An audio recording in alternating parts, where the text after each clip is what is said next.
그젯밤 갑작스런 비상계엄 소식에 많은 분들이 놀라고 당황하셨을 텐데요. 비상계엄은 6시간 만에 해제됐지만 제주 사회에 적잖은 파장을 불러오고 있습니다. 나종훈 기자와 친절한 K를 통해 짚어보겠습니다. 어서 오십시오. 자, 우선은 비상계엄이 선포되고 해제되기까지 제주에서는 어떤 물리적 충돌이나 피해는 없었던 거죠?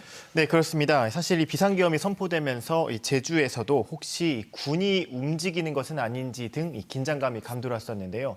이 결론부터 말하자면 제주 지역에선 이 지역 계엄 사령부가 가동되지 않았습니다.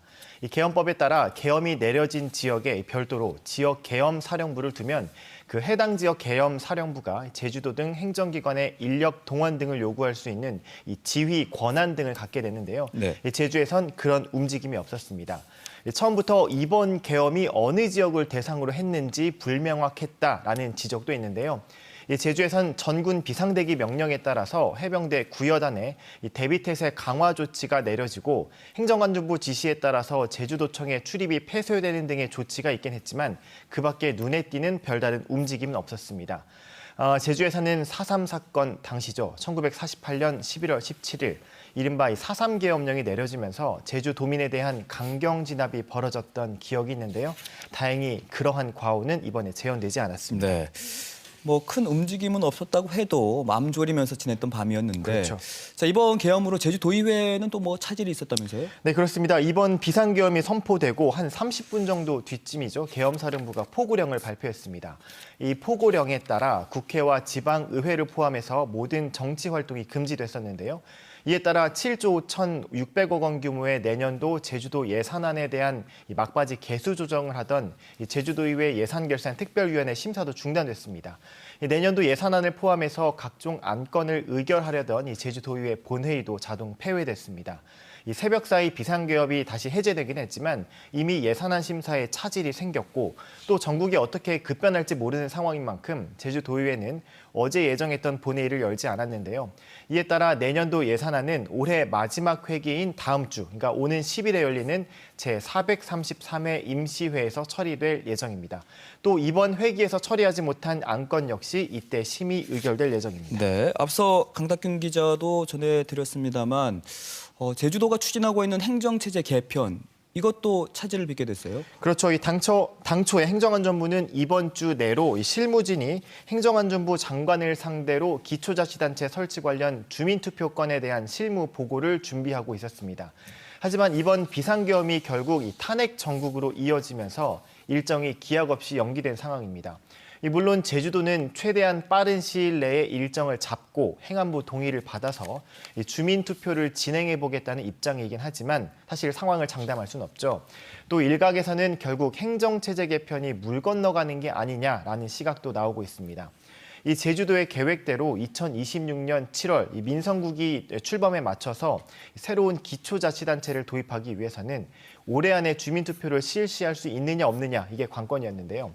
이 주민투표 이후에도 특별법 특례 정비, 자치법규 개정 법제 심사, 사무, 재정, 재산 분배, 청사 배치 등 여러 가지 사전 준비 작업도 필요하고 행정 절차가 있어서 물리적인 시간이 상당히 촉박합니다. 정상적으로 진행해도 시간이 아주 빠듯한 상황에 이번 비상계엄 선포와 해제 사태에 따른 책임 차원에서 이미 현 정부의 내각이 총사퇴를 결의했지 않습니까? 네. 따라서 앞으로의 일정은 더 불투명해졌다 볼 수 있습니다. 또 하나 궁금해지는 게 그렇다면 대통령의 핵심 공약이었던 상급 네. 종합병원 지정, 이건 어떻게 될까요? 사실 가장 우려되는 부분 가운데 하나가 바로 이 상급종합병원 지정 문제입니다. 윤석열 대통령은 지난 10월 제주에서 민생 토론회를 열면서 임기 내에 제주에 상급종합병원을 지정하겠다고 약속했었는데요. 이 약속과 함께 보건복지부 차원에서 이 권역분리 용역도 현재 진행되고 있고 또 복지부 차관이 지난달 제주를 찾아서 의료 현장을 둘러보는 등 조금씩 속도를 내는 것처럼 보였었습니다. 하지만 이미 전국은 탄핵 정국으로 접어들었고요. 또 네. 만약 국회가 탄핵안을 의결할 경우에 권한대행 체제가 이루어져야 하는 등 여러 상황이 불투명해질 수밖에 없는 게 현실입니다. 오늘 기자들과 만난 오영훈 지사도 이번 사태로 상급종합병원 지정이 가장 타격을 받을 수 있는 요소라며 우려하는 모습이었습니다. 네, 비상계엄에 따른 후폭풍이 일고 있다라고 볼 수가 있겠는데 네.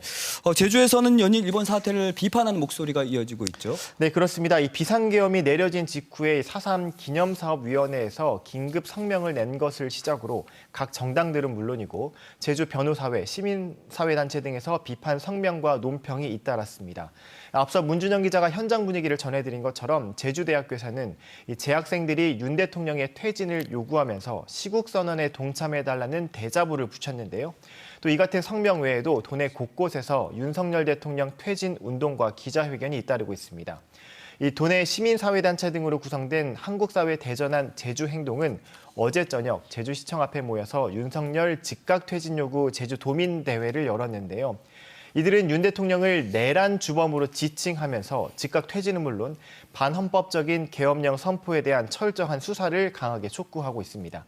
이 제주행동은 우선 이번 주 토요일까지 매일 같은 장소에서 집회를 이어가고 이 탄핵안 표결과 이 정세 추이를 지켜보면서 추가 집회를 계획하고 있습니다. 또 이 밖에도 도내 청소년과 대학생들도 잇따라 시국선언 기자회견을 열고요. 이 비상계엄 규탄과 윤 대통령의 퇴진을 요구하는 목소리를 강하게 내고 있습니다. 네, 갑작스러운 이 비상계엄 선포와 해제 사태로 인한 후폭풍, 이게 또 쉽게 가라앉지는 않을 것 같습니다. 네. 오늘 여기까지 하겠습니다. 고맙습니다.